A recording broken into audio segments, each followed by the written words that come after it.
السلام عليكم. أعوذ بالله من الشيطان الرجيم. بسم الله الرحمن الرحيم. الحمد لله رب العالمين، والصلاة والسلام على سيدنا محمد شفيع المذنبين وعلى آله وصحبه الفائزين. أما بعد. ഏറ്റവും ബഹുമാനമുള്ള ഉലമാക്കളെ,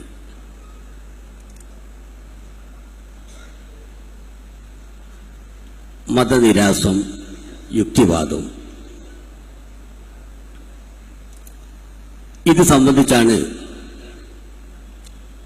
നിശ്ചയിക്കപ്പെട്ട ചുരുങ്ങിയ സമയം സംസാരിക്കാനുള്ളത്.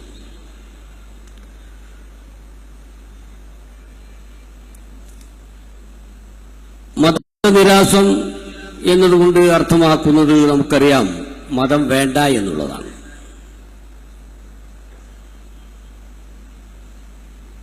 യുക്തിവാദം എന്നത് കാരണാന്വേഷണവാദപരമായ തത്വശാസ്ത്രമാണ്. വികാരഭാവങ്ങൾ യുക്തിക്ക് വിധേയമായി വിലയിരുത്തുകയും അത് പ്രകാരം പ്രവർത്തിക്കുകയും ചെയ്യണമെന്ന് സിദ്ധാന്തിക്കുന്ന തത്വശാസ്ത്ര പ്രസ്ഥാനം എന്നുമൊക്കെ നമ്മുടെ വിജ്ഞാനകോശങ്ങളിലും മറ്റും കാണാവുന്നതാണ്.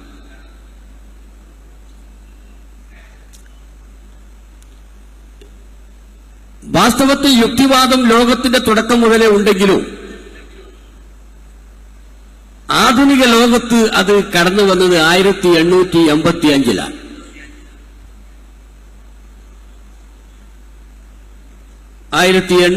ൽ ചാൾസ് ഡാർവിൻ ജനിച്ചു. 1818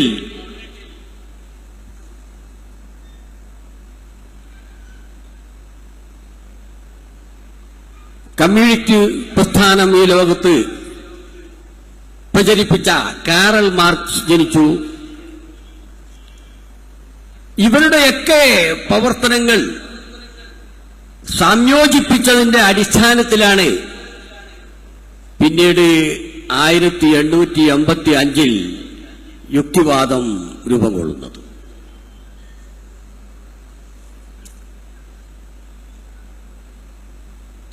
വാസ്തവത്തിൽ മതനിരാസം എന്ന് പറഞ്ഞത് തന്നെ യുക്തിവാദത്തിന്റെ തുടർച്ചയാണ്. ജനങ്ങളെല്ലാം സ്രഷ്ടാവിൽ ആകൃഷ്ടരാകുമ്പോൾ അവരെ കൊണ്ട് ഒന്നും ചെയ്യാനാകില്ല, ഒന്നും ചെയ്യിപ്പിക്കാനാകില്ല.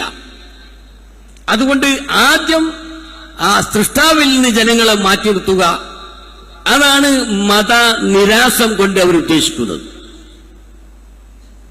വാസ്തവത്തിൽ മതം എന്ന് പറഞ്ഞാൽ അത് അഭിപ്രായമാണ്.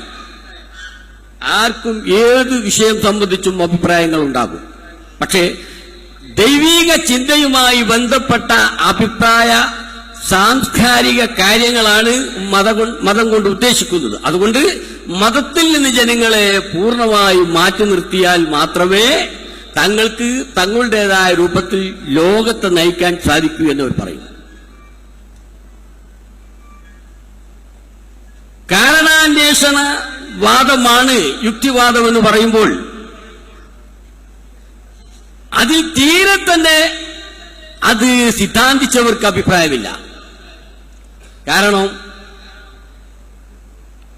ഈ പ്രപഞ്ചത്തിന്റെ തുടക്കം, ഈ പ്രപഞ്ചത്തിൽ എല്ലാം ഒപ്പമുണ്ടായതാണെങ്കിൽ അങ്ങനെ, അല്ല ഏതെങ്കിലും ഒന്ന് പിന്നൊന്ന് അങ്ങനെയാണ് ഉണ്ടായതെങ്കിൽ അങ്ങനെ, ഏതാകട്ടെ പ്രപഞ്ചത്തിന്റെ തുടക്കത്തിന്റെ കാരണമെന്ത്?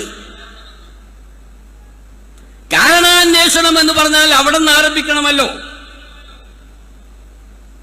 പ്രപഞ്ചത്തിന്റെ തുടക്കത്തെക്കുറിച്ച് ഒരു പൊട്ടിത്തെറി ഉണ്ടായി എന്നതല്ലാതെ ആര് പൊട്ടിത്തെറി ഉണ്ടാക്കി, ആ പൊട്ടിത്തെറി ഏത് പരുവത്തിൽ, ഏത് സാഹചര്യത്തിൽ സംഭവിച്ചു, ഏതിനാണ് പൊട്ടിത്തെറി ഉണ്ടായത്, അത് എവിടെ നിന്നുണ്ടായി, അത് സ്വയം ഉണ്ടാകാൻ കെൽപ്പുള്ളതായിരുന്നോ ഇല്ലേ എന്ന വിഷയത്തെ സംബന്ധിച്ചൊന്നും ചർച്ചയില്ല.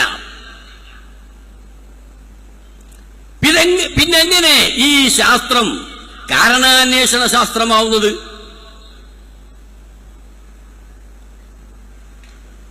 ഇവിടെ നമുക്കറിയാം, ഈ പ്രപഞ്ചം ഒരു മഹാശക്തനായ സൃഷ്ടാവിന്റെ ശരിയായ ഒരു സിലബസ് പ്രകാരം രൂപം കൊണ്ടതാണ്. പ്രപഞ്ചത്തിലെ ഓരോ വസ്തുവെ നാം എടുത്തു പരിശോധിച്ചാലും നമുക്കത് മനസ്സിലാക്കാൻ സാധിക്കും.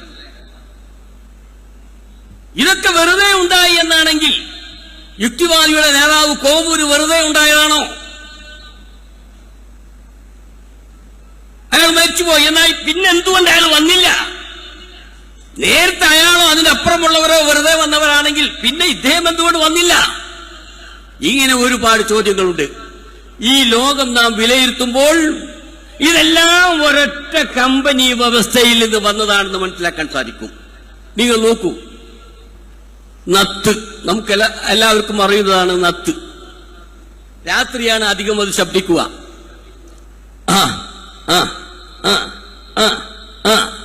ഇതാണ് മൂപ്പരുടെ ശബ്ദം. നേരിയ മാറ്റമുണ്ടാവും. ഞാൻ നത്തല്ലല്ലോ, അതുകൊണ്ട് കുറച്ചൊരു മാറ്റമുണ്ടാവും. എന്നാൽ അമേരിക്കയിലെ നത്ത് ആ ആ ആ എന്ന് പറയാതെ യെസ് യെസ് യെസ് എന്നല്ല പറയൽ. ഇനി അങ്ങനെ അമേരിക്കയിലെ നത്ത് യെസ് യെസ് പറഞ്ഞാൽ റഷ്യയിലെ നത്ത് നോ നോ നോ എന്നാണോ? അങ്ങനെയുമില്ല. നത്ത് എവിടെ ചെന്നാലും, ഏത് ലോകത്ത് ചെന്നാലും അത് ഒരു കമ്പനിയുടെ ഭാഗമാണ്, ഒരു പ്രത്യേക കമ്പനിയാണ്, അല്ലെങ്കിൽ ഒരു പ്രത്യേക സൃഷ്ടാവാണ്, സംവിധായകനാണ് അതിന്റെ പിന്നിലുള്ളത് എന്ന് മനസ്സിലാക്കാൻ സാധിക്കും. ഇത് നിഷേധിക്കാൻ യുക്തിവാദികൾ സാധിക്കുമോ? സാധ്യമല്ല. നമുക്കറിയാം എരുമക്കിടാവിനെ കുറിച്ച്. എന്ന് വെച്ചാൽ അതൊരു ഭാഷ. പോത്ത് വെള്ളത്തിൽ വീണാൽ വാലും കൈയും കാലും ഉപയോഗിച്ച് രക്ഷപ്പെടും, നീന്തി രക്ഷപ്പെടും. എന്നാൽ മനുഷ്യൻ തെറ്റ് ചെയ്യുമ്പോൾ എടാ പോത്തേ എന്ന് പറയുന്ന വളരെ വലിയ വിജ്ഞാനമുള്ള മനുഷ്യൻ അബദ്ധത്തിൽ കുളത്തിൽ വീണാൽ നീന്തം പഠിച്ചിട്ടില്ല എങ്കിൽ വാലും കൈയും കാലും ഒക്കെ ഉപയോഗിച്ച് രക്ഷപ്പെടുമോ? ഇല്ല. അടുത്ത് അവനെ മോർച്ചറിയിൽ തെരഞ്ഞാൽ മതി. ഈ എരുമക്കിടാവിന് നീന്തം പഠിപ്പിച്ചത് ആര്? ഇത് പ്രകൃതി അല്ലാഹു തആല സംവിധാനിച്ചതാണ്. അതുപോലെ മുട്ടയിൽ നിന്ന് വിരിഞ്ഞ കോഴിക്കുഞ്ഞ് പി പി പി പി, മലയാളത്തിലെ കോഴിക്കുഞ്ഞാണെങ്കിൽ ഇംഗ്ലീഷ് സംസാരിച്ച് പി പി പി പറഞ്ഞ് ലോകമാസകലം കറങ്ങും. മനുഷ്യപുത്രൻ അവൻ പ്രസവിച്ചു വീണാൽ ദിവസങ്ങളോളം അങ്ങനെ തന്നെ. അവൻ പ്രസവിച്ചു വരുമ്പോ പഴയ റേഡിയോ പോലെ പേന്നൊരു ശബ്ദം ഉണ്ടാവും. അങ്ങനെ തന്നെ ഇരിക്കലാണ്. നടക്കണമെങ്കിൽ കാലങ്ങൾ പിടിക്കും, അതിനിടയ്ക്ക് അപകടങ്ങൾ പലതും സംഭവിക്കും. എന്നാൽ മനുഷ്യപുത്രൻ എന്തുകൊണ്ട് ഇങ്ങനെയായി? കോഴിക്കുഞ്ഞ് എന്തുകൊണ്ട് അങ്ങനെയായി? ഇത് അള്ളാഹുവിന്റെ ചോദ്യമാണ്. എവിടെയും കോഴിക്കുഞ്ഞ് ഇങ്ങനെ തന്നെയാണ്, എവിടെയും മനുഷ്യപുത്രൻ ഇങ്ങനെ തന്നെയാണ്. അള്ളാഹുവിന്റെ ചോദ്യമാണ്. ഇതിലൊരു മാറ്റം നിങ്ങൾക്ക്, ഒരു സ്ഥിരമായ ഒരു സിലബസ് വേറെ നിങ്ങൾക്ക് ഉണ്ടാക്കാൻ സാധിക്കുമെങ്കിൽ നിങ്ങൾ ഉണ്ടാക്കൂ എന്ന് യുക്തിവാദികളോടും മറ്റും അല്ലാഹു തആല ചോദിക്കുകയാണ്. അവർക്ക് മറുപടിയില്ല. അതുകൊണ്ട് ഈ പ്രപഞ്ചത്തിന്റെ കാരണത്തെക്കുറിച്ച് അവർ ആലോചിക്കുന്ന പ്രശ്നമില്ല. അവിടെ നിങ്ങോട്ടുള്ള കാരണങ്ങൾ അന്വേഷിക്കുന്നത്. എന്തിനാ ആണുങ്ങൾക്ക് മുല, സ്ഥലം എന്നാണ് അവരുടെ വലിയ ചോദ്യം. യുക്തിവാദികൾക്ക് പല ചോദ്യവുമുണ്ട്. പ്രധാനപ്പെട്ടതൊന്നും ചർച്ച ചെയ്യാതെ ആണുങ്ങൾക്ക് എന്തിന് സ്ഥലം, അത് സ്ത്രീകൾക്കല്ല ആവശ്യവും. അവരോട് പറയാനുള്ളത്, ഞാൻ അതിലേക്ക് കടക്കുന്നില്ല, അത് നിങ്ങൾ സ്ത്രീകളോട് തന്നെ ചോദിച്ചു നോക്കൂ. ആണുങ്ങൾക്ക് സ്ഥലം ഉള്ളതാണോ അവർക്ക് താല്പര്യം, ഇല്ലാത്തതാണോ താല്പര്യം? പുറവും മുൻവശവും ഒരുപോലെ ആകുന്നതാണോ താല്പര്യം, അതല്ല രണ്ടാകുന്നതാണോ താല്പര്യമെന്ന് യുക്തിവാദി സ്ത്രീയോടൊന്ന് ചോദിച്ചു നോക്കട്ടെ. പക്ഷേ ഇവർക്ക് യഥാർത്ഥ ഭാര്യമാരുമായി വല്ല ബന്ധമുണ്ടോ? അതില്ലതാനും. പിന്നെ എവിടെ നിന്ന് ചോദിക്കും? ഇവർക്കെല്ലാം സമമാണ്. ചുരുക്കി പറഞ്ഞാൽ അടിസ്ഥാന കാരണത്തെ സംബന്ധിച്ച് അവർ ചിന്തിക്കുന്നില്ല. അതിനെക്കുറിച്ച് ചിന്തിക്കാൻ പറഞ്ഞാൽ അവർ ആ വഴിക്കില്ല. പിന്നെ നിങ്ങൾ നോക്കൂ, അവർക്ക് വിമർശനങ്ങളാണ്. ഖുർആനെ സംബന്ധിച്ചുള്ള വിമർശനങ്ങൾ, പ്രവാചകനെ സംബന്ധിച്ചുള്ള വിമർശനങ്ങൾ,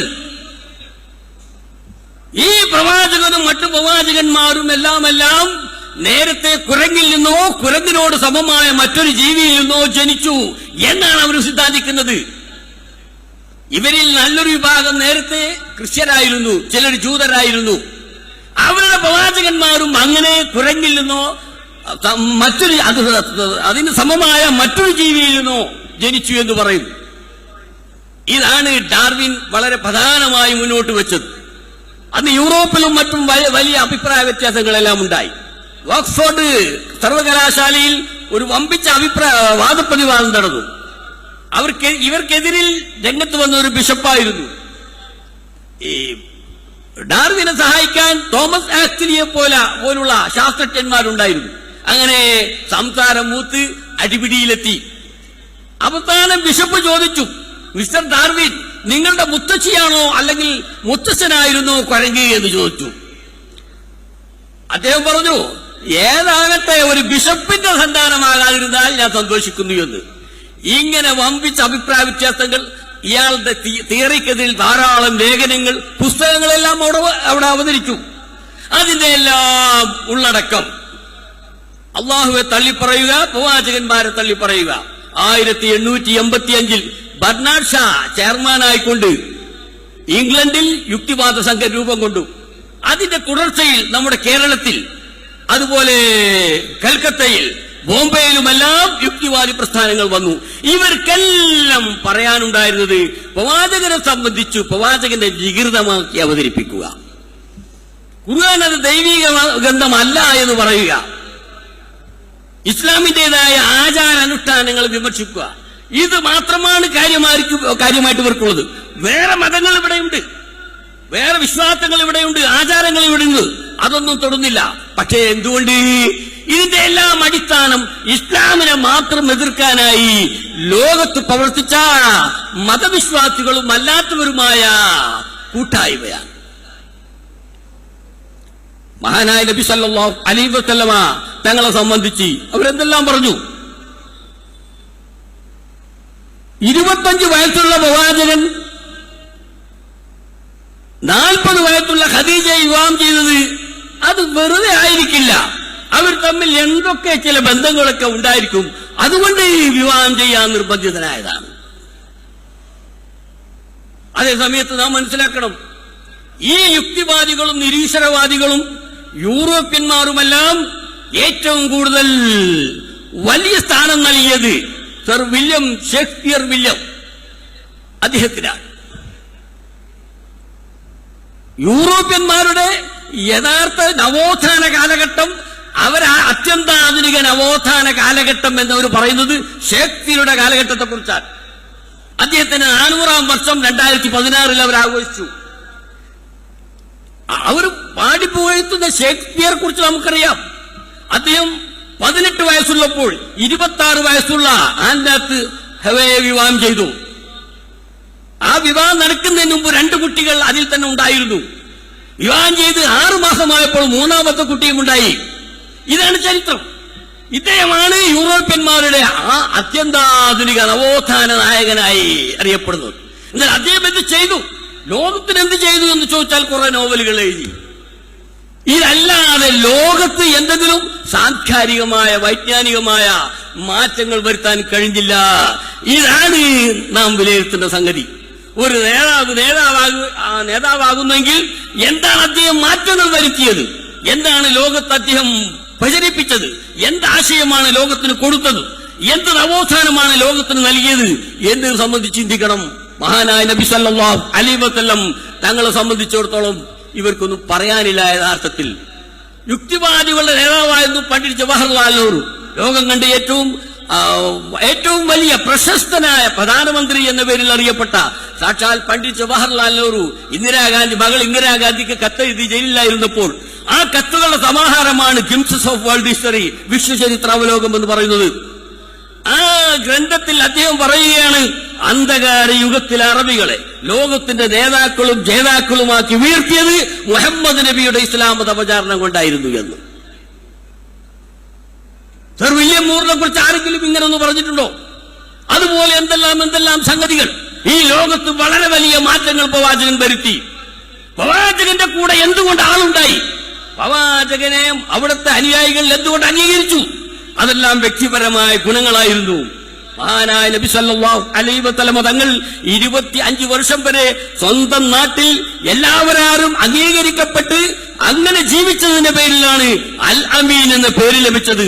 എന്നാൽ ഇംഗ്ലീഷ് വിജ്ഞാനകോശം തയ്യാറാക്കിയ ലേഖനം പറയുന്നത് അത് അങ്ങനെയല്ല. ആമിനായുടെ പുത്രൻ എന്ന നിലയ്ക്ക് അല്ലമീൻ എന്നതും ആമിന എന്നതും വരച്ചു സാധുവാൻ ഈ അർത്ഥത്തിലാണ് അല്ലമീൻ എന്ന് പറയുന്നത് എന്ന്. പ്രവാചകനെ അംഗീകരിക്കാൻ ഒരർത്ഥത്തിലും അവർ തയ്യാറല്ല. ഇവരാണ് യുക്തിവാദം ലോകത്ത് പ്രചരിപ്പിച്ചത് കൊണ്ടുവന്നത്. പ്രശസ്ത ചിന്തകനും ചരിത്രകാരനുമായ സെഡില്ലത്ത് പറയുന്നു, 25 വർഷം മുഹമ്മദ് നബി രാജ്യത്ത് എല്ലാവർക്കും സ്വീകാര്യോഗ്യനായി സത്യസന്ധനായി ജീവിച്ചപ്പോൾ അൽ അമീൻ എന്ന പേര് ലഭിച്ചു. സർ വില്യം മൂർ അദ്ദേഹത്തിന്റെ ലൈഫ് ഓഫ് മുഹമ്മദ് നബിയുടെ ജീവിതം എന്ന ഗ്രന്ഥത്തിൽ പറഞ്ഞതും അത് തന്നെ. ആ രാജ്യത്തുള്ളവർ എല്ലാവരും ഐക്യകണ്ഠേന മുഹമ്മദ് നബിക്ക് നൽകിയ പേരായിരുന്നു അൽ അമീൻ. ഫെയ്ത്ത്ഫുൾ എന്നാണ് അദ്ദേഹം ഇംഗ്ലീഷിൽ രേഖപ്പെടുത്തിയിരിക്കുന്നത്. സ്നേഹിതന്മാരെ, ഇങ്ങനെയുള്ള മഹാനായ നബി സല്ലല്ലാഹു അലൈഹി വസല്ലം തങ്ങൾ, ആ തങ്ങളെ കണ്ടുകൊണ്ടാണ് ജനങ്ങൾ ഇസ്ലാം മതത്തിലേക്ക് വന്നത്.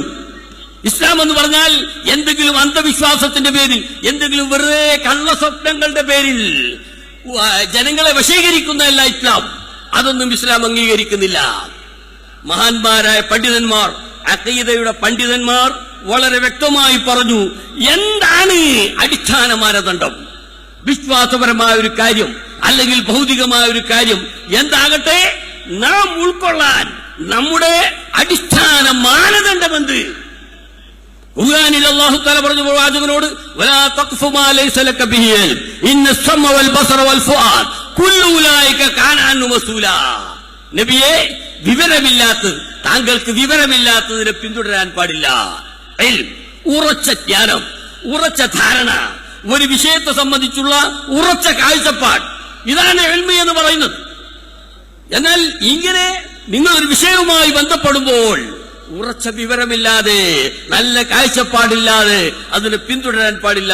വലാ തഖ്ഫു മാ ലൈസ ലക ബിഹി ഇൽം ഇന്ന സമ വൽ ബസറ വൽ ഫുആദ് കുല്ലു ഉലൈക കാന അൻഹു മസ്ഊലാ.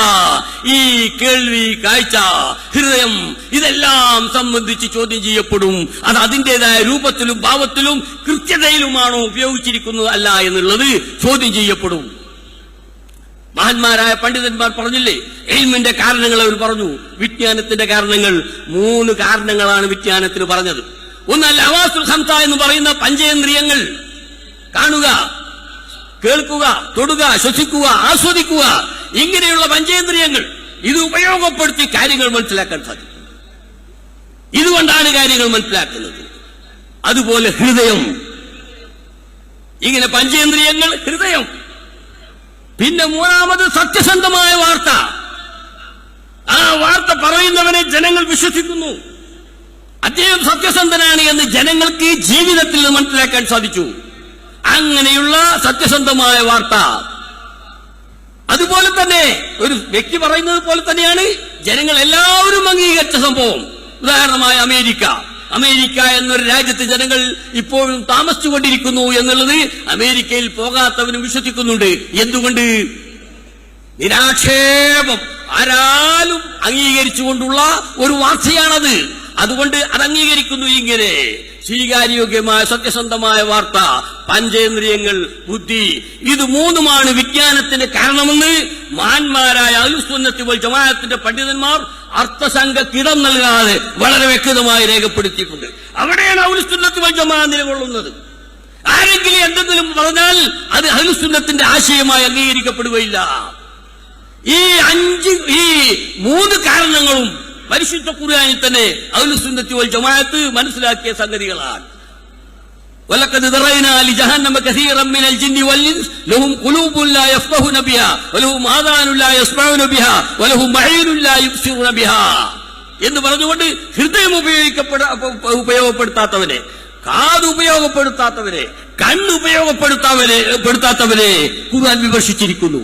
അവർ ശാശ്വതമായ ശിക്ഷയിലേക്കാണ് പോയിക്കൊണ്ടിരിക്കുന്നത് എന്ന് അല്ലാഹു തആല പറയുന്നുവെങ്കിൽ ഇത് 3ഉം വിജ്ഞാനത്തിന്റെ കാരണങ്ങളാണ്. അതുപോലെ തന്നെ ഇനി മറ്റു കാരണങ്ങൾ പരിശോധിച്ചാൽ, നേരത്തെ ഉസ്താദ് അവർ പറഞ്ഞു, യാക്കൂബ് നബി അലൈഹി ഇസ്ലാം പറഞ്ഞല്ലോ, ഇന്നീൽ അജിദു റീഹ യൂസുഫ, ഞാൻ യൂസുഫിന്റെ വാസന, യൂസുഫിന്റെ വാസനയിലൂടെ മനസ്സിലാക്കാൻ സാധിക്കും, ഞാൻ മനസ്സിലാക്കുന്നു, യൂസുഫിന്റെ വാസനയിലൂടെ യൂസുഫിനെ ഞാൻ മനസ്സിലാക്കുന്നു. അതുപോലെ തന്നെ സ്പർശനത്തെ കുറിച്ച് നമുക്കറിയാം, അന്യ സ്ത്രീ പുരുഷന്മാർ തമ്മിൽ സ്പർശിച്ചാൽ വുളു പോകും. ഇത് സംബന്ധിച്ച് പരിശുദ്ധ ഖുർആൻ പറയുന്നു, അല്ലെങ്കിൽ നിങ്ങൾ പരസ്പരം സ്ത്രീകളെ തൊട്ട് കഴിഞ്ഞാൽ, നിങ്ങൾ സ്ത്രീകളെ തൊട്ട് കഴിഞ്ഞാൽ, അപ്പൊ തൊട്ടാൽ വുളു പോയി എന്ന് മനസ്സിലാക്കാം, ഈ തൊടുന്നതിൽ നിന്ന് വുളു പോയി എന്ന് മനസ്സിലാക്കാം. അപ്പൊ ഈ സ്പർശനം അത് ഒരു അറിവിന്റെ കാരണമായി മനസ്സിലാക്കാൻ സാധിക്കുന്നു. അതുപോലെ തന്നെ ആസ്വാദനം നമുക്കറിയാം,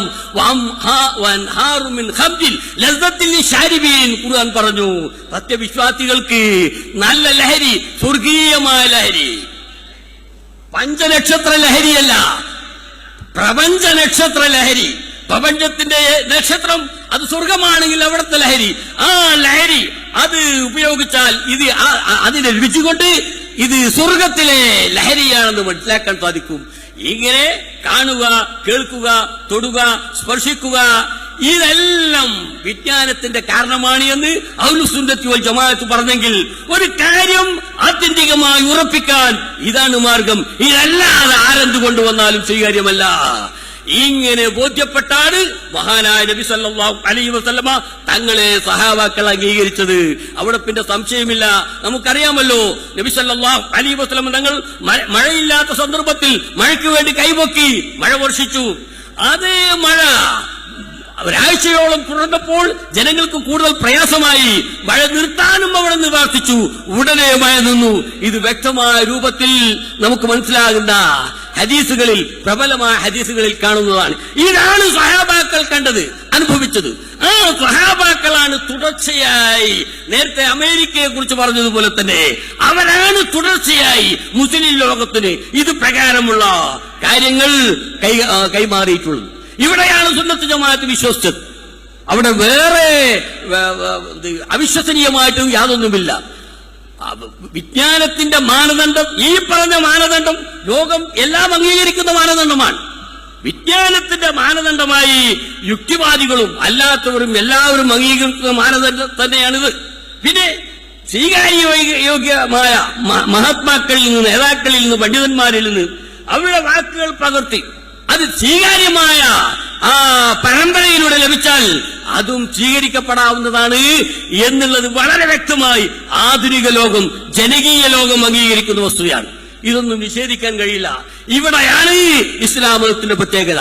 ഇങ്ങനെ രൂപം കൊണ്ട ഇസ്ലാമിക വിശ്വാസ പ്രമാണങ്ങൾക്കെതിരെ യുക്തിവാദത്തിന് യാതൊരു പ്രസക്തിയുമില്ല. അവർക്ക് നിലനിൽക്കാൻ കഴിയില്ല. മഹാനായ നബി സല്ലല്ലാഹു അലൈഹി വസല്ലമ തങ്ങളെ സംബന്ധിച്ചിടത്തോളം വിശ്വാസികൾ മാത്രമല്ല, അഹ്ലുസുന്നത്തി വൽ ജമാഅത്തുകാർ മാത്രമല്ല നബിയെ കുറിച്ച് പറഞ്ഞത്. ഫ്രഞ്ച് ചരിത്രകാരനും പണ്ഡിതനും കവിയുമായ ലാമാത്തിന് പറഞ്ഞത്, ഇവിടെ തത്വജ്ഞാനികൾ വന്നു, പ്രവാചകന്മാർ വന്നു, നിയമജ്ഞർ വന്നു, വിശഗ്വരന്മാർ വന്നു, സാമുദായിക നേതാക്കൾ വന്നു, ചക്രവർത്തിമാർ വന്നു, രാജാക്കന്മാർ വന്നു, പലരും വന്നു. എന്നാൽ മുഹമ്മദ് നബിയെ പോലെ ഒരാൾ വന്നിട്ടുണ്ടോ? ജീവിതത്തിന്റെ വിവിധ മേഖലകളിൽ വ്യക്തിമുദ്ര പതിപ്പിച്ച വളരെ വലിയ നേതാക്കൾ ഇവിടെ കടന്നുപോയെങ്കിൽ ഞാൻ ചോദിക്കുന്നു, മുഹമ്മദ് നബിയേക്കാൾ വലിയ ഒരാൾ ഇവിടെ വന്നിട്ടുണ്ടോ? ഇല്ല. മുഹമ്മദ് നബി ജനങ്ങളെ ഇസ്ലാം മതത്തിലേക്കും വിശ്വാസത്തിലേക്കും ക്ഷണിച്ചത് പ്രതിഷ്ഠകളില്ലാതെയാണ്. അന്നത്തെ ലോകത്തിന് പ്രതിഷ്ഠ, ബിംബം ആവശ്യമായിരുന്നു. ആ ബിംബത്തിലേക്കാണ് ജനങ്ങളെ തിരിച്ചിരുന്നത്. കാരണം കാണാത്ത ഒരു വസ്തുവിലേക്ക് ജനങ്ങളെ തിരിക്കുക എന്നുള്ളത് അവർക്ക് പ്രയാസമായിരുന്നു. അവിടെയാണ് മുഹമ്മദ് നബി വിജയിച്ചത്. പ്രതിഷ്ഠകളില്ലാതെ ഈ ലോകത്ത് 20 ഭൗതിക സാമ്രാജ്യങ്ങൾ ഉണ്ടാകാൻ അദ്ദേഹം നേതൃത്വം നൽകി. ഒട്ടോമൻ സാമ്രാജ്യം, അങ്ങനെ ഒരുപാട് സാമ്രാജ്യങ്ങൾ ഇസ്ലാമിക ചരിത്രം പരിശോധിച്ചാൽ കാണാം. അതിന്റെ എല്ലാം അടിസ്ഥാനം പ്രവാചകന്റെ നിർദ്ദേശമാണ്. ഇങ്ങനെ 20 ഭൗതിക സാമ്രാജ്യങ്ങളും ഏറ്റവും വലിയ ഒരു മഹാ ആത്മീയ സാമ്രാജ്യമാവുന്ന ഇസ്ലാമും ഈ ലോകത്തിന് മുഹമ്മദ് നബി പഠിപ്പിച്ചത്, അവരെ വിശ്വസിപ്പിച്ചത് പ്രതിഷ്ഠകളില്ലാതെയാണ്. ഇതുകൊണ്ട് ഞാൻ പറയുന്നു, മുഹമ്മദ് നബിയേക്കാൾ വലിയ ഒരാൾ ഇവിടെ വന്നിട്ടില്ല. ഇവിടെയാണ് മുസ്ലിങ്ങൾ അടിവരയിടുന്നത്. ഇതുപോലെ എന്തെല്ലാം മാറ്റങ്ങൾ. സ്ത്രീകളുടെ കാര്യത്തിൽ പ്രവാചകൻ പരാജയമാണ്, സ്ത്രീകൾ ആക്രമിക്കുകയാണ്, ഇസ്ലാമും ഖുർആനും സ്ത്രീകളെ അവഗണിച്ചിരിക്കുന്നു എന്ന് പറയുന്ന ഒരു കീഴ്വാദി. വാസ്തവത്തിൽ എന്താണ് ഖുർആൻ ചെയ്തതെന്ന് മനസ്സിലാക്കണം, പ്രവാചകൻ ചെയ്തത് എന്താണെന്ന് മനസ്സിലാക്കണം. ലിർരിജാലി നസീബും മിമ്മാ തറക്കൽ വാലിദാനി വൽ അഖ്റബൂൻ വലിന്നിസാഇ നസീബും മിമ്മാ തറക്കൽ വാലിദാനി വൽ അഖ്റബൂൻ. സ്ത്രീകൾക്ക് അവരുടെ മാതാപിതാക്കളും സന്താനങ്ങളും ഉപേക്ഷിച്ച സ്വത്തിൽ അവകാശമുണ്ട്, പുരുഷന്മാർക്കും അവകാശമുണ്ട് എന്ന് രണ്ടും രണ്ടായി പറഞ്ഞു, സ്ത്രീകൾക്കും പുരുഷന്മാർക്കും. എന്തുകൊണ്ട് റസൂലുള്ളാഹി പ്രവർത്തിക്കുന്നതിന് മുമ്പ് ഗ്രീക്കുകാർ സ്ത്രീക്ക് മാത്രമായിരുന്നു സ്വത്താവകാശം നൽകിയിരുന്നത്. പേർഷ്യയും റോമും ഒക്കെ ആ സാമ്രാജ്യങ്ങൾ സ്ത്രീക്ക് സ്വത്താവകാശം നൽകിയിരുന്നില്ല. അള്ളാഹുവിന്റെ റസൂൽ ഖുർആൻ ഓതി സ്ത്രീകൾക്കും അവകാശമുണ്ട് പുരുഷർക്കും അവകാശമുണ്ട് എന്ന് വളരെ വ്യക്തമാക്കി. യൂറോപ്യൻ വനിതയാനി ബസൻ, നമുക്കറിയാമല്ലോ, ഇന്ത്യൻ നാഷണൽ കോൺഗ്രസിന്റെ വനിതാ പ്രസിഡന്റായിരുന്നു യൂറോപ്യൻ വനിത. ലോകത്ത് ജീവിച്ചിരിക്കുന്ന വനിതകളിൽ ഏറ്റവും അഭ്യസ്ത വിദ്യ. അവരെ the life and teaching of Muhammad നബിയുടെ ജീവിതവും അധ്യാപനവും എന്ന പുസ്തകത്തിൽ പറയുന്നു, സ്ത്രീകൾക്ക് ഏറ്റവും വലിയ സ്വാതന്ത്ര്യം കൊടുത്ത മതം ഇസ്ലാമാണ്. സ്ത്രീകൾക്ക് സ്വാതന്ത്ര്യം പ്രഖ്യാപിച്ച നേതാവ് മുഹമ്മദ് നബിയാണ്. 1888 മാത്രമാണ് ക്രിസ്ത്യൻ ഇംഗ്ലണ്ട് സ്ത്രീക്ക് സ്വത്താവകാശം നൽകിയത്. അത് തന്നെ വിവാഹിതകൾക്ക് ഇല്ലെങ്കിലും കുഴപ്പമില്ലല്ലോ, എന്നാൽ വിവാഹിതകൾക്ക് മാത്രം. എന്നാൽ ഇസ്ലാം അതിന്റെ ആദ്യ സമയത്ത് തന്നെ സ്ത്രീകൾക്ക് സ്വത്താവകാശം നൽകി. ഞാൻ തീർത്തു പറയുന്നു, ലോകത്ത് സ്ത്രീകളുടെ ബഹുമാനം അംഗീകരിച്ച, സ്ത്രീകൾക്ക് വ്യക്തിത്വം നൽകിയത്, ഏറ്റവും കൂടുതൽ നൽകിയ ഗ്രന്ഥം അത് ഖുർആനാണ്. ഏറ്റവും വലിയ മഹത്വം നൽകിയത് മുഹമ്മദ് നബിയാണ് എന്ന് ഡോക്ടർ അനിബസ്റ്റൻ രേഖപ്പെടുത്തുന്നു. അവർ സുന്നത്ത് ജമാഅത്തിന്റെ ആളല്ല എന്ന് നമുക്കറിയാമല്ലോ. ഇതെല്ലാം ലോകം പറയുന്ന സംഗതികളാണ്. എന്തെല്ലാം സംഭവങ്ങൾ. ഇങ്ങനെയുള്ള പ്രവാചകനെയാണ് അവർ തള്ളിപ്പറയും, അവർ വിശ്വസിക്കേണ്ട. പക്ഷേ എന്തിന് പ്രവാചകന്റെ മഹത്തായ വ്യക്തിത്വം വികലമാക്കാൻ ശ്രമിക്കുന്നു? അതിന്റെ ആവശ്യമില്ലല്ലോ. പരിശുദ്ധ ഖുർആനെ പറ്റി അത് ദൈവിക ഗ്രന്ഥമല്ല. മുഹമ്മദ് നബി കുറെ അവിടെ ഷാമിലും മറ്റൊക്കെ നടന്ന് 40 വയസ്സും അങ്ങനെ തണ്ടി. അവസാനം ആ സാമ്പത്തിക ഇടപാടുകളൊന്നും താൻ വിചാരിച്ച പുരോഗതി കൈവരിക്കുന്നില്ല എന്ന് കണ്ടപ്പോൾ പിന്നെ മുഹമ്മദ് നബി പ്രവാചകനായ രംഗത്ത് വന്നു. അതിന്റെ മുമ്പ് ചില പ്രവാചകന്മാർ വന്നതായി ജനങ്ങൾക്ക് പരിചയമുണ്ടായിരുന്നു. അപ്പൊ ഒരു പുതിയ ആളല്ലല്ലോ, അപ്പോ ആ നിലക്ക് അംഗീകരിക്കപ്പെടുമെന്ന് മുഹമ്മദ് നബി വിചാരിച്ചു. മുഹമ്മദ് നബി പറഞ്ഞത്, അദ്ദേഹം കൊണ്ടുവന്ന ഖുർആൻ അത് ദൈവികമല്ല, സ്വന്തമായി ഉണ്ടാക്കിയതാണ്. സഹോദരന്മാരെ, നാം മനസ്സിലാക്കണം, സ്വന്തമായി ഉണ്ടാക്കിയതല്ല. അതങ്ങനെ സ്വന്തമായി ഉണ്ടാക്കാൻ കഴിയില്ല. ഖുർആൻ പറഞ്ഞ കാര്യങ്ങൾ, ഖുർആൻ മുൻകൂട്ടി പറഞ്ഞ, ഖുർആൻ ദീർഘദർശനം ചെയ്ത കാര്യങ്ങൾ, അത്ഭുതാവഹമായ കാര്യങ്ങൾ ലോകത്തിന്റെ മുമ്പിലുണ്ട്. ആ ദീർഘദർശനങ്ങൾ നടത്താൻ അന്ന് ചിന്തിക്കുന്ന ബുദ്ധിയുള്ള ഏതൊരു ദീർഘദർശകനും ആ കാര്യം ചെയ്യാൻ പറ്റാത്ത, പറയാൻ പറ്റാത്ത കാര്യങ്ങളായിരുന്നു. ഹിജ്റ പലായനത്തിന് മുമ്പായി റോം സാമ്രാജ്യവും പേർഷ്യൻ സാമ്രാജ്യവും തമ്മിൽ യുദ്ധമുണ്ടായി. അങ്ങനെ റോം വളരെ പരാജയപ്പെട്ട് പരാജയത്തിന്റെ പാതാളത്തിൽ പതിച്ചു. ഉലിബത്തി റൂം അതിനല്ല, റോം ഇതാ നിങ്ങളുടെ അടുത്ത രാജ്യത്ത്, ഭൂമിശാസ്ത്രപരമായ അറബികളുമായി ബന്ധമുള്ള ആ റോം പരാജയപ്പെട്ട് പരാജയത്തിന്റെ പാതാളത്തിൽ പതിച്ചിരിക്കുന്നു. എന്നാൽ ഏതാനും വർഷങ്ങൾക്കുള്ളിൽ വീണ്ടും യുദ്ധമുണ്ടായി അവർ വിജയിക്കും. ഇതാണ് ഖുർആന്റെ പ്രഖ്യാപനം. ഇത് ഹിജ്റക്ക് മുമ്പാണ്. വാസ്തവത്തിൽ റോമ സാമ്രാജ്യം പരാജയപ്പെട്ടപ്പോൾ മക്കക്കാർ വളരെ സന്തോഷിച്ചു. കാരണം റോമക്കാർ ദൈവവിശ്വാസികളാണ്. അവരെ വിജയിച്ച പേർഷ്യക്കാർ ദൈവവിശ്വാസികളല്ല, വിമാരാധകരാണ്. അപ്പൊ മക്കത്തെ വിമാരാധകർക്ക് സന്തോഷമായി. അപ്പോഴാണ് ഖുർആൻ അവതരിക്കുന്നത്. സന്തോഷിക്കാൻ വരട്ടെ. ഏതാനും വർഷങ്ങൾ കഴിഞ്ഞാൽ, ഇത്ര വർഷമെന്ന് പറഞ്ഞില്ല, ഏതാനും വർഷങ്ങൾ എന്ന പ്രയോഗത്തിന്റെ പരിധിയിൽ ഏതാണ്ട് 9 വരെ വർഷങ്ങൾ പോകാം, 8 വരെ പോകാം, 10 വരെ പോകാം എന്നൊക്കെ ഉണ്ട്. അതിരിക്കട്ടെ, എത്ര പോയാലും വേണ്ടില്ല. ഇവിടെ സംഭവിച്ചത് നമുക്ക് മനസ്സിലാക്കാൻ സാധിക്കും. അങ്ങനെ അതിനുശേഷം ഹിജ്റ പലായനം നടത്തി. ബദർ യുദ്ധം മഹാന്മാരായ സഹാബാക്കൾ ആഘോഷിക്കുന്ന സമയം, ബദർ യുദ്ധത്തിന്റെ വിജയം ആഘോഷിക്കുന്ന സമയം, അന്നാണ് വീണ്ടും യുദ്ധമുണ്ടായി റോം വമ്പിച്ച വിജയം നേടിയ സംഭവം വരുന്നത്. നാം മനസ്സിലാക്കണം. ഖുർആൻ പറഞ്ഞത് ഇങ്ങനെ വിജയിക്കും. വിജയിക്കുന്ന ദിവസം മുഅ്മിനീങ്ങൾ പ്രത്യേകമായി സന്തോഷിക്കുന്ന ദിവസമായിരിക്കും. അതേതാ ദിവസം? ബദറിൽ അവർ വിജയിച്ച ദിവസം. ഒരു വെടിക്ക് 2 പക്ഷി. ഖുർആന്റെ ഈ പ്രഖ്യാപനം വളരെ വ്യക്തമായി പുലരുന്നു. വീണ്ടും യുദ്ധമുണ്ടായി. റോമാ സാമ്രാജ്യം വമ്പിച്ച വിജയം നേടി. ചരിത്രകാരന്മാർ രേഖപ്പെടുത്തി ഖുർആന്റെ ഈ ദീർഘദർശനം, മുൻകൂട്ടിയുള്ള പ്രഖ്യാപനം. മഹാനായ പണ്ഡിറ്റ് ജവഹർലാൽ പറഞ്ഞു, ലോക ചരിത്രത്തിൽ ഏറ്റവും സത്യസന്ധമായി ചരിത്രം എഴുതിയത് മഹാനായ ഡോക്ടർ ഗിബ്ബനാണ്. Gibbon the decline and fall of Roman number, റോമാ സാമ്രാജ്യത്തിന്റെ പതനവും ചിത്രയും എന്ന പുസ്തകത്തിൽ ഗിബ്ബൻ എഴുതി. ഖുർആൻ ഇത് പ്രഖ്യാപിച്ചപ്പോൾ വീണ്ടും യുദ്ധമുണ്ടാകും, റോമ വിജയിക്കും, പേർഷ്യ വമ്പിച്ച പരാജയം ഏറ്റുവാങ്ങുമെന്ന് പറഞ്ഞപ്പോൾ അത് വിശ്വസിക്കാൻ ആർക്കും കഴിയുമായിരുന്നില്ല. മുഹമ്മദ് നബിയുടെ അടുത്ത അനുയായികൾക്ക് പോലും കഴിയുമായിരുന്നില്ല. പക്ഷേ അതൊരു പ്രഖ്യാപനമായിരുന്നു, അത്രയും ധീരമായ ഒരു പ്രഖ്യാപനം. അത് തന്നെ വളരെ കുറഞ്ഞ സമയത്തിൽ, വർഷങ്ങൾക്കുള്ളിൽ. ഇസ്രായേലിന്റെ 2ാം വർഷമാണ് ബദർ. ബദർ വിജയിച്ചപ്പോഴാണ് ഇത് ഈ സംഭവം അവിടെയും വിജയം നടക്കുന്നത്. അതാണ് ഖുർആൻ അവതരിപ്പിക്കുന്നത്. ഇത്രയും വേഗത്തിൽ ഖുർആൻ പറഞ്ഞ സമയപരിധിക്കുള്ളിൽ തന്നെ വമ്പിച്ച വിജയം റോം സാമ്രാജ്യം നേടിയെങ്കിൽ അന്നത് പ്രഖ്യാപിക്കാൻ ലോകത്താർക്കും ധൈര്യമുണ്ടായിരുന്നില്ല. ഏതെങ്കിലും ഒരു നിരീക്ഷകൻ അത് പറയാൻ കഴിയുമായിരുന്നില്ല, ഒരു ചരിത്രകാരന് പറയാൻ കഴിയുമായിരുന്നില്ല, ഒരു രാഷ്ട്രീയ മീമാംസകന് കഴിയുമായിരുന്നില്ല. പക്ഷേ ജനങ്ങൾ ഒന്നും പഠിച്ചതായി അറിയാത്ത, അൽ ഉമ്മി, ഉമ്മാനെ മാത്രം പരിചയമുള്ള, അധ്യാപകനെ പരിചയമില്ലാത്ത ഈ പ്രവാചകൻ അത് മുൻകൂട്ടി പ്രഖ്യാപിക്കുന്നു. അദ്ദേഹം പറയുന്നു, ജവഹർലാൽ നെഹ്റു പറയുന്നത് പോലെ, യൂറോപ്പിൽ സ്വിറ്റ്സർലൻഡിലെ ലേഗുലവാൻ തടാകത്തിന്റെ തീരത്ത് വെച്ച് അദ്ദേഹം വളരെ ആലോചിച്ചെഴുതിയ ആ പുസ്തകത്തിൽ അദ്ദേഹം പറയുന്നു, ഞാൻ തീർച്ചയായും വിശ്വസിക്കുന്നു ഈ പ്രഖ്യാപനം ദൈവത്തിന്റേത് തന്നെയാണ്. ഇങ്ങനെ ഒരു പ്രഖ്യാപനം നടത്താൻ ലോകത്താർക്കും കഴിയുമായിരുന്നില്ല. മുഹമ്മദ് നബിയുടെ അനുയായികൾ വരെ അത് കേട്ടപ്പോൾ ചിലർ മൗനം ദീക്ഷിക്കുകയാണ് ചെയ്തത്. അവർക്കതുമായി മുന്നോട്ട് പോകാൻ കഴിഞ്ഞില്ല. അതുകൊണ്ട് ഞാൻ തീർത്തു പറയുന്നു, ഗിബ്ബനാണ് പറയുന്നത്, നമ്മുടെ സുന്നത്തിയമാനത്തിന്റെ ആളല്ല. ഗിബ്ബൻ പറയുന്നു, ഞാൻ തീർത്തു പറയുന്നു, ഈ പ്രഖ്യാപനം അത് ദൈവത്തിന്റെ പ്രഖ്യാപനം തന്നെയാണ്, യാതൊരു സംശയവുമില്ല. ഇതാണ് ബുദ്ധിജീവികൾ പറയുന്നത്. പണ്ഡിറ്റ് ജവഹർലാൽ നെഹ്റു അദ്ദേഹം നിരീശ്വരവാദിയായിരുന്നു എന്നാണ് പറയുന്നത്.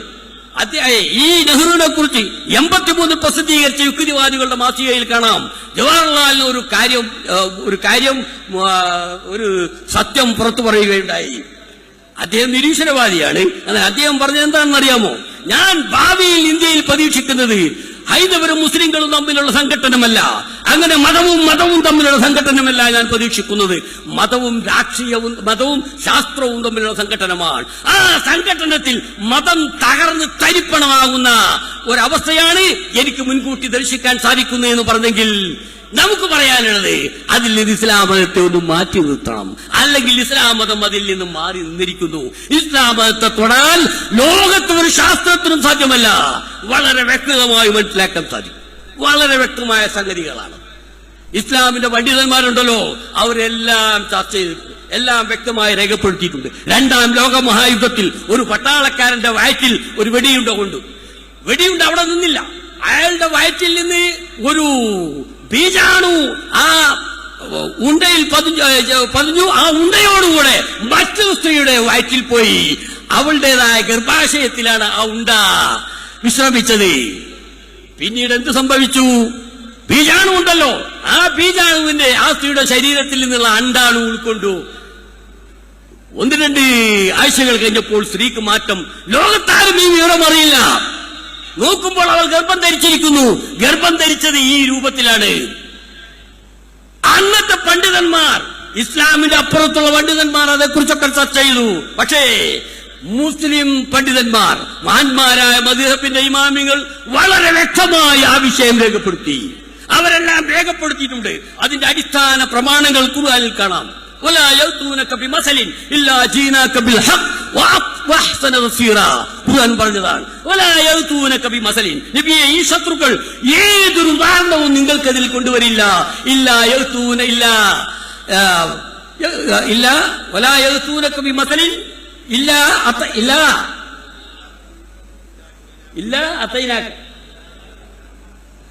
ഒരു ഉദാഹരണവും അവർ കൊണ്ടുവരില്ല.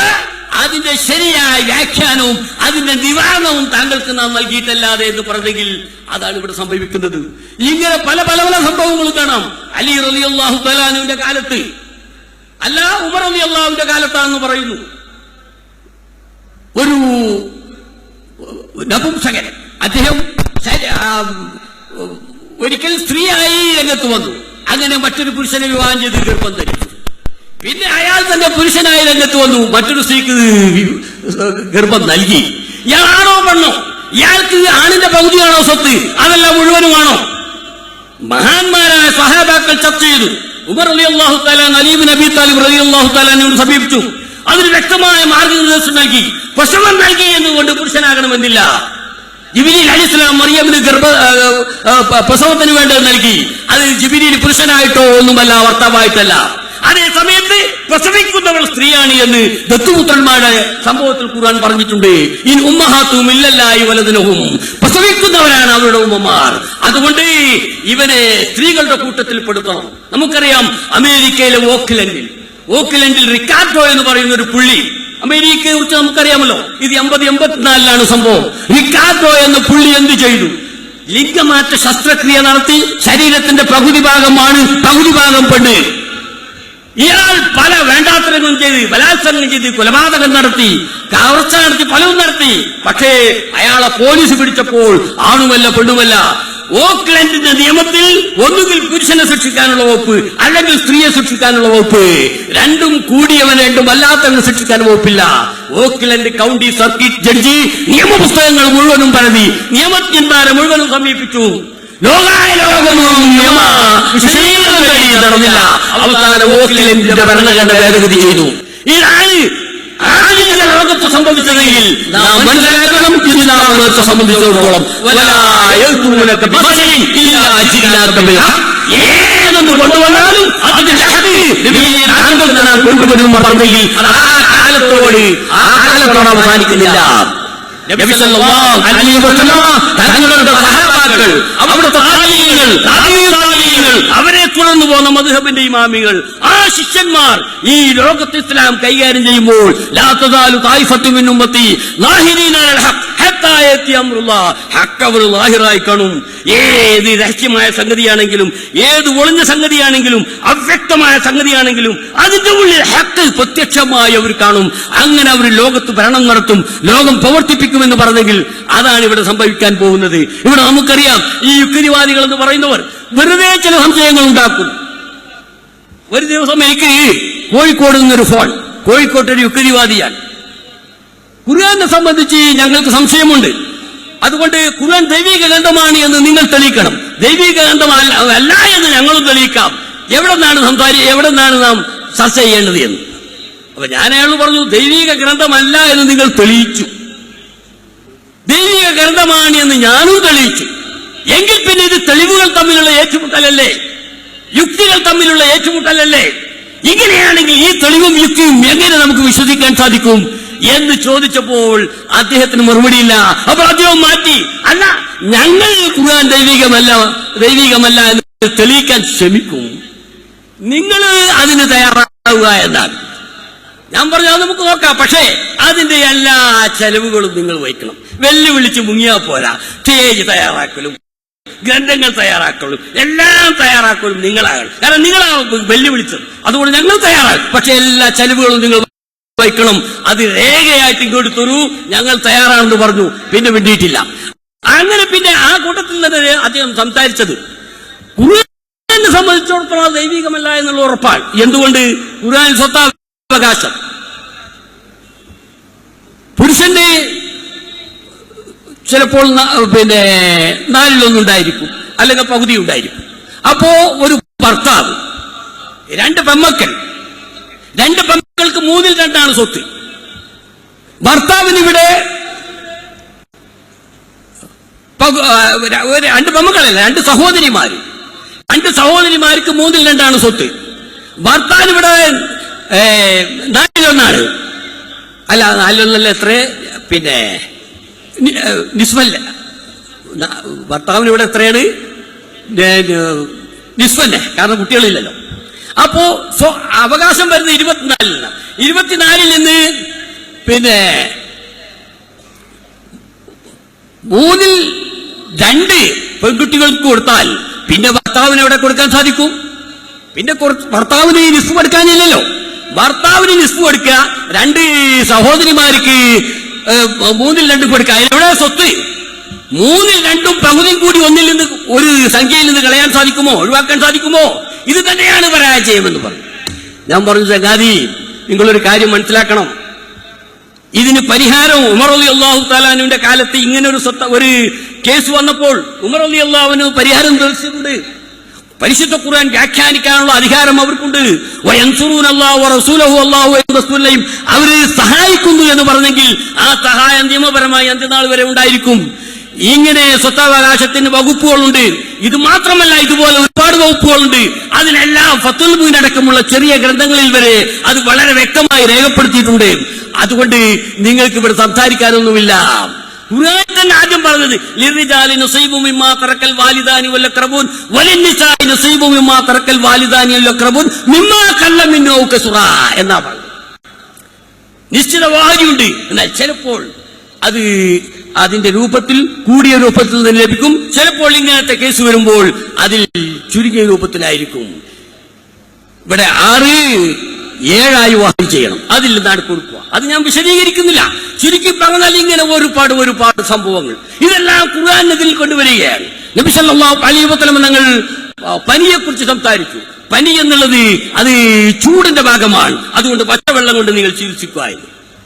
ഇത് വാസ്തവത്തിൽ ഈ യുക്തിവാദ സംഘത്തിന്റെ അഖില ലോക നാസ്തിക സംഘത്തിന്റെ വൈസ് പ്രസിഡന്റും ഇന്ത്യൻ യുക്തിവാദ സംഘത്തിന്റെ പ്രസിഡന്റും വൈസ് പ്രസിഡന്റുമായ സാക്ഷാൽ ഇടമറകെ ഇത് വിമർശിക്കുകയുണ്ട ഖുർആൻ ഒരു വിമർശന പഠനമെന്ന പുസ്തകം പേര്. അതിൽ അദ്ദേഹം പറഞ്ഞിരിക്കുന്നത് മുഹമ്മദ് നബി ഡോക്ടറല്ല, അദ്ദേഹത്തിനൊന്നും അറിഞ്ഞുകൂടാ, എന്നാൽ അദ്ദേഹത്തിന്റെ പടച്ചവെന്നും ഒന്നും അറിഞ്ഞുകൂടാ, അതുകൊണ്ടാണ് പനിക്ക് പച്ചവെള്ളം കൊണ്ട് ചികിത്സിക്കുക എന്ന് പറയും. ഇവരൊക്കെ എവിടെ പഠിച്ചു? എത്രയാണ് ഇവർ പഠിച്ചത്? ഇവർ LP-യിൽ ബെഞ്ച് പറഞ്ഞു യു-പിയിൽ ബെഞ്ച് പറഞ്ഞു അടുത്ത ക്ലാസ്സിലെത്തി എന്നല്ലാതെ ഇവർക്ക് എവിടെ വിദ്യാഭ്യാസം? ഇവർക്ക് അതൊന്നും അറിയില്ല. നമുക്കറിയാം ആധുനിക ലോകത്തെ ഡോക്ടർമാർ ഗഫൂർസ് ഗൈഡ് ഫോർ ജനറൽ പ്രാക്ടീസിന്റെ ഗഫൂർ ടെക്സ്റ്റ് ഓഫ് മെഡിസിൻ തുടങ്ങിയ ഗ്രന്ഥങ്ങൾ അതൊന്നൊന്നിന്റെ വിശദീകരണമാണ്. ഈ ഗ്രന്ഥങ്ങളിൽ വളരെ വ്യക്തമായി രേഖപ്പെടുത്തിയിട്ടുണ്ട്. മതപണ്ഡിതന്മാരുടെ മേശപ്പുറത്ത് ഫത്വൽ മുബീൻ ഉണ്ടെങ്കിൽ അതുപോലെ ആധുനിക ഡോക്ടർമാരുടെ മേശപ്പുറത്തുള്ള ഗ്രന്ഥമാണിത്. ആ ഗ്രന്ഥത്തിൽ കാണുന്നത് പച്ചവെള്ളം കൊണ്ട് ചികിത്സിക്കാമെന്നാണ്. പനി ബാധിച്ചവനെ വസ്ത്രങ്ങളെല്ലാം അഴിച്ചു മാറ്റി ഒരു റൂമിൽ വെച്ച് ടാപ്പ് വെള്ളം, ശരിയായ വെള്ളം, തണുപ്പിച്ച വെള്ളമല്ല, ടാപ്പ് വെള്ളത്തിൽ കിഴിമുക്കി ആ കിഴി കൊണ്ട് ശരീരമാത്രങ്ങളും തടവുക. അങ്ങനെ ആ കിഴി ചൂടാവുമ്പോൾ വേറെ കിഴിയെടുത്ത് വെള്ളത്തിൽ മുക്കി തടവുക. ഇങ്ങനെ വന്നാൽ 20 മിനിറ്റ് ഇങ്ങനെ ചെയ്തു കഴിഞ്ഞാൽ ഏത് പനിയും, അത് കോമൺ പനിയാണ് പറയുന്നത്, ഏത് പനിയും ഒരു മരുന്നിന്റെയും സാന്നിധ്യമില്ലാതെ സുഖമാവും. ഇത് പരീക്ഷിക്കപ്പെട്ടതാണ് എന്ന് രേഖപ്പെടുത്തുന്നു. ഇവരെവിടെ പഠിച്ചു? ആ പുസ്തകം ഇന്നും അവർ നിലനിർത്തുന്നു. ആ പുസ്തകത്തിൽ അതുള്ള കാലത്തോളം, ഈ മറുപടി അവർക്കെതിരിൽ നിലനിൽക്കുന്ന കാലത്തോളം യുക്തിവാദ സംഘം അടിസ്ഥാനപരമായി ഭൗതികമായി അവർ ചിന്താപരമായി പരാജയപ്പെട്ടിരിക്കുന്നു എന്ന് മനസ്സിലാക്കാൻ സാധിക്കും. അതുപോലെ തന്നെ നമുക്കറിയാം പല്ലിയെക്കുറിച്ച്. പല്ലിയെ കൊല്ലണമെന്ന് പ്രവാചകൻ പറഞ്ഞു. ഞാൻ നീട്ടി പറയുന്നില്ല.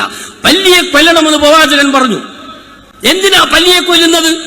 പല്ലിയെ കൊല്ലേണ്ട ആവശ്യമുണ്ട്. ആ പാവം ജീവിച്ചു കൊള്ളട്ടെ എന്നാണ് പറയുന്നതെങ്കിൽ അതിനെക്കുറിച്ച് പലതും പറയാനുണ്ട്. ഞാൻ പറയുന്നു, ഒരൊറ്റ കാര്യം പറയുന്നു. ഇമാം ദബീരി തന്റെ ഹയാത്തുൽ അഹ്വാൻ ജീവികളെ കുറിച്ച് പറയുന്ന ഗ്രന്ഥത്തിൽ ദബീരി പറയുന്നുണ്ട്, ഈ പല്ലി എന്ന് പറഞ്ഞാൽ നാം അറിയാതെ പാമ്പിന്റെ വിഷയം എങ്ങനെയോ വായിൽ ഉൾക്കൊള്ളും. ആ പാമ്പിന്റെ വിഷയം ജനങ്ങൾ താമസിക്കുന്ന അവരുടെ അടുക്കളയിലും അവരുടെ പാത്രങ്ങളിലും വന്ന് അത് ഊരി ആ പാത്രത്തിലാക്കും. ജനങ്ങളെ ഇങ്ങനെ അപകടപ്പെടുത്താൻ ശ്രമിച്ചുകൊണ്ടിരിക്കുന്ന ജീവിയാണ്. അതുകൊണ്ട് ആ ജീവിയെ കൊല്ലണം എന്ന് ദബീരി ഹയാത്തുൽ അഹ്വാനിൽ പറയുന്നെങ്കിൽ ആ കാരണം തന്നെയായിരിക്കാം പ്രവാചകനോട് പറയുന്നത്. വേറെയും കാരണങ്ങൾ ഉണ്ടായിരിക്കാം. വിശ്വാസിയായി കഴിഞ്ഞാൽ പല കാരണങ്ങളും ദൈവികമായി മനസ്സിലാക്കാൻ സാധിക്കും. അതേസമയത്ത് മനുഷ്യന്റെ കൂടുതൽ വിവരങ്ങളൊന്നുമില്ല.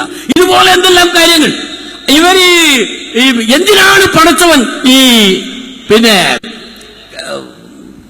വികലാംഗനെ സൃഷ്ടിച്ചത്? വികലാംഗനെ എന്തിനാ പടച്ചവൻ സൃഷ്ടിച്ചത്? പടച്ചവൻ അതിന്റെ ആവശ്യമെന്ത്? ജനങ്ങളെ വെറുതെ കുപ്പിയിലാക്കുന്ന ചോദ്യം നാം മനസ്സിലാക്കണം. വികലാംഗന്റെ വൈകല്യം പടച്ചത് അള്ളാഹുവാണ് എന്ന് അവർ ഏതടിസ്ഥാനത്തിൽ പറയുന്നു? പണ്ഡിതന്മാർ ചിന്തിക്കണം. അവരോടുള്ള മറുപടിയാണ് നാം പറയുന്നത്. വികലാംഗന്റെ വൈകല്യം എന്തുകൊണ്ട് പടച്ചവനാണോ ആ വൈകല്യത്തിന് കാരണം? ഒരുത്തൻ ഉയരത്തിൽ നിന്ന് താഴോട്ട് ചാടി കൈയും കാലും മുറിഞ്ഞു, വികലാംഗനായി. അള്ളാഹുവാണോ അതിന്റെ ഉത്തരവാദി? അവനല്ലേ അവന്റെ വൈകല്യം ഉണ്ടാക്കിയത്. അതുകൊണ്ട് സ്വന്തം ജീവിതത്തിൽ അവൻ ഒരു പക്ഷേ അതിന് വേണ്ട അതിന്റെ കാരണം ചെയ്തിട്ടുണ്ടായിരിക്കും, അല്ലെങ്കിൽ അവന്റെ മാതാപിതാക്കൾ ചെയ്തിട്ടുണ്ടായിരിക്കും. അത് അവന്റേതായ അണുവിൽ ആ മാതാപിതാക്കളിൽ നിന്ന് ബീജാണുവായി വന്നതിൽ അതുണ്ടായിരിക്കും. പക്ഷെ പടച്ചവൻ എന്താ ചെയ്തത്? മാതാപിതാക്കൾ സംയോഗം ചെയ്താൽ പിന്നീട് ഗർഭാശയത്തിൽ വെച്ച് വേറൊരു സംയോഗം നടക്കുന്നുണ്ട്, അണ്ടവും ബീജവും തമ്മിൽ. അതുകൊണ്ടേ കുട്ടികൾ ഉണ്ടാവുകയുള്ളൂ. മാതാപിതാക്കളുടെ അവരുടെ ചില താല്പര്യങ്ങൾക്കായിരിക്കാം. എന്നാൽ കുട്ടികൾ ഉണ്ടാവുന്നത് ഗർഭാശയത്തിൽ വെച്ച് അണ്ടവും ബീജവും തമ്മിൽ സംയോജിക്കുമ്പോഴാണ്. അവിടെ ഒരുപാട് അണ്ടകൾ ഉണ്ടായിരിക്കും, അണുക്കൾ പലതും ഉണ്ടായിരിക്കും. അതിൽ ഒരു വികലാംഗ അണ്ടമാണ് വരുന്നതെങ്കിൽ പടച്ചവൻ പറയില്ല, എടാ നീ ജീവിക്കണ്ട, നിന്നെ ജീവിക്കാൻ പറ്റില്ല, നീ മാറിപ്പോ, ഇവിടെ വലിയ കലാംഗനുണ്ട്, വികലാംഗനെ ജീവിക്കണ്ട എന്ന് പടച്ചവൻ വികലാംഗനെ തള്ളി പറയില്ല. വികലാംഗനെ പടച്ചവൻ നിനക്ക് ജീവിക്കണോ, ശരി ജീവിച്ചോ, നിനക്ക് വേണ്ട എല്ലാ സൗകര്യങ്ങളും ഞാൻ ചെയ്യാം, നിനക്ക് വേണ്ടി ബസ്സിൽ ഞാൻ സീറ്റ് ഏർപ്പെടുത്താം, നിനക്ക് വേണ്ടി അതിന്റെ റേഷൻ കാർഡ് നൽകാം, നിനക്ക് വേണ്ടി നീ എവിടെ പോയാലും കൂടി നിൽക്കേണ്ട ആവശ്യമില്ല, മറ്റുള്ളവരെക്കാൾ എല്ലാ സൗകര്യവും നിനക്ക് നൽകാം, നിനക്ക് ജീവിക്കണോ ജീവിക്കാം. ഇതാണ് പടച്ചവന്റെ അവിടെയുള്ള ഐഡിയ. ഇതല്ല എന്ന് യുക്തിവാദിക്കെന്ന് പറയാൻ സാധിക്കും. ഇതുപോലെ ഒരുപാട് കാര്യങ്ങളുണ്ട്. പടച്ചവൻ ഇവിടെ എന്തെല്ലോ ബലാത്സംഗങ്ങൾ നടക്കുന്നു, കൊലപാതകങ്ങൾ നടക്കുന്നു. ഇതെല്ലാം പടച്ചവനാണോ ചെയ്തത്? അല്ലല്ലോ. ഇതെല്ലാം പടച്ചവന്റെ പേരിൽ ചാർജ് ചെയ്യാൻ പറ്റുമോ? പടച്ചവൻ അതിനൊക്കെ ഈ സൃഷ്ടിയിൽ പടച്ചവന്റെ ചില സംവിധാനങ്ങളുണ്ട്. നാം മനസ്സിലാക്കണം. ഇവിടെ ഏതിനും ഒരു വികലാംഗനുണ്ടെങ്കിൽ അവന് പരിഹാരമുണ്ട്. ചിലപ്പോൾ കലാംഗനേക്കാൾ സുന്ദരമായി ജീവിക്കാനുള്ള സാഹചര്യം അവന് മനസ്സിലാക്കാൻ സാധിക്കും. നമുക്കറിയാമല്ലോ,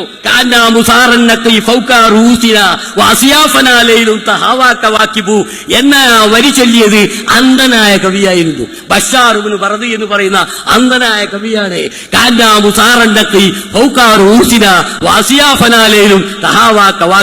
ഇത് സംബന്ധിച്ച് മഹാനായ അബുൽ ഫർജുൽ ഇസ്ഫഹാനി തന്റെ അഗാനിയിൽ പറയുന്നതെന്നാണെന്ന് അറിയാമോ? ഇത് ചൊല്ലിയത് അന്ധനായ കവിയാണ്. അയാൾ പറഞ്ഞു നോക്കുമ്പോൾ ശരിക്കും കണ്ടുള്ളവർക്ക് പോലും മനസ്സിലാക്കാൻ കഴിയാത്ത കാര്യമാണ്. വളരെ കറുത്ത മണലുള്ള സ്ഥലത്ത് വലിയ യുദ്ധം നടന്നു, ഘോര യുദ്ധം നടന്നു. ആ യുദ്ധം അങ്ങ് കൊടുമ്പിരി കൊണ്ടപ്പോൾ അന്തരീക്ഷത്തിലേക്ക് കറുത്ത മണ്ണുകൾ അന്തരീക്ഷത്തിൽ വ്യാപിച്ചു. അർദ്ധരാത്രി പോലെയായി. അവിടെ ശത്രുവിനെതിരിൽ ഓങ്ങുന്ന വാള്, ശത്രുവിനെതിരിൽ വെട്ടുന്ന വാള് നക്ഷത്രങ്ങളുടെ ഭാഗങ്ങൾ പൊളിഞ്ഞ് കഷ്ണങ്ങളായി വരുന്നത് പോലെ തോന്നും. അർദ്ധരാത്രി നക്ഷത്രങ്ങളുടെ ഭാഗങ്ങൾ പൊളിഞ്ഞു വരുന്നതായി വീഴുന്നതായി തോന്നും എന്ന് ഈ കവി ചൊല്ലിയപ്പോൾ സ്നേഹിതന്മാർ ചോദിച്ചു, എടാ പൊട്ട, നീ എങ്ങനെ ഇത്രയും സുന്ദരമായി പറഞ്ഞു? നിനക്ക് എങ്ങനെയായിരുന്നു? നീ വാള് കണ്ടിട്ടില്ല, നീയാണെന്നുണ്ടെങ്കിൽ ഈ കറുത്ത രാത്രി കണ്ടിട്ടില്ല, നക്ഷത്രങ്ങൾ കണ്ടിട്ടില്ല, പിന്നെ എങ്ങനെ പറഞ്ഞു? അദ്ദേഹം പറഞ്ഞു, ഞാൻ ഗർഭത്തിൽ തന്നെ ഞാൻ അന്ധനാണ്. എന്നാൽ എന്റെ ഈ ബുദ്ധിപൂർവ്വത അത് അന്ധതയിൽ നിന്നുണ്ടായതാണ്. നിങ്ങൾ കാര്യങ്ങൾ നോക്കി അങ്ങോട്ട് ശ്രദ്ധിച്ചപ്പോൾ ഞാൻ ആ ഹൃദയത്തിൽ കണ്ണിലുണ്ടാകുന്ന പ്രകാശം എന്റെ ഹൃദയത്തിൽ പതിഞ്ഞു. ഹൃദയത്തിലാണ് എന്റെ പ്രകാശം. നിങ്ങൾ നോക്കി ശ്രദ്ധ ഞാൻ എന്റെ ഹൃദയം കൊണ്ട് കാര്യങ്ങൾ ചെയ്തു. അതുകൊണ്ടാണ് നിങ്ങൾ കാണാത്തത്, മനസ്സിലാക്കാൻ സാധിക്കാത്തത്. എനിക്ക് മനസ്സിലായത് എന്ന് ആ അന്ധകൈവ പറഞ്ഞെങ്കിൽ ഇത് തന്നെയാണ് അന്ധന്മാരുടെ ജീവിതം. ഈ അന്ധന്മാരിൽ പലരും കണ്ണുള്ളവരെക്കാൾ വളരെ മനോഹരമായി സന്തോഷകരമായി കുടുംബജീവിതം നയിക്കുന്നതായി മനസ്സിലാക്കാൻ സാധിക്കും. ഇതാണ് കലില, നിങ്ങൾക്ക് കുറഞ്ഞ വിവരമല്ല നൽകിയിട്ടില്ല. അതുകൊണ്ട് പടച്ചവനുണ്ട് എന്ന് രേഖകൾക്ക് മുഖേന സ്ഥിരപ്പെട്ടു കഴിഞ്ഞാൽ അത് വിശ്വസിച്ചാൽ പിന്നെ സംശയങ്ങളാണ്. അത് സംശയങ്ങൾക്ക് സാവകാശം നിവാരണം കാണണം. അതാണ് ബുദ്ധിയുടെ ഭാഗം എന്ന് പരിശുദ്ധ ഖുർആൻ നമ്മെ ബോധ്യപ്പെടുത്തുന്നു. സമയം ഏതാണ്ട് കുറച്ച് നേരത്തെ തീർന്നിരിക്കുന്നു. ഇൻഷാ അല്ലാഹ് അല്ലാഹു തആല അനുഗ്രഹിച്ചാൽ നമുക്ക് ഇനി ദീർഘകാലം ബന്ധപ്പെടാം. അസ്സലാമു അലൈക്കും.